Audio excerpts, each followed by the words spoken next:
এবং কেমন লাগছে তোমার? খুবই ভালো লাগছে। আমার মনে হয় আমার থেকেও বেশি মনে হয় তোমাদের ভালো লাগছে, তাই তো? আরেকটু জোরে। তো এটাই মানে সবাই আমার মানে ফ্যানরা ফ্যান নেই, ফ্যামিলি হয়ে গেছে, এত ভালোবাসা এত সাপোর্ট পেয়েছি।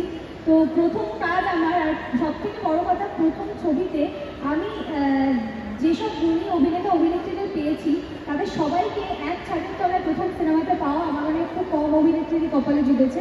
আমি সেই সৌভাগ্যবতীদের মধ্যে একজন। আর তার জন্য অসংখ্য ধন্যবাদ অতনু স্যারকে, প্রণব স্যারকে, অভিজিৎ স্যারকে এবং দেবদাকে, যে আমার প্রথম ছবি তো এত এত রেসপেক্ট আমি পেয়েছি।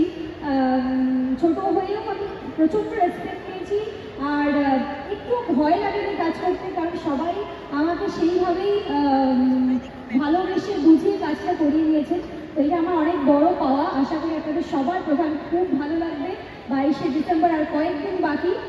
সব পরিবারে হলে গিয়ে সিনেমাটি দেখুন আর বেরিয়ে এসে চিৎকার করে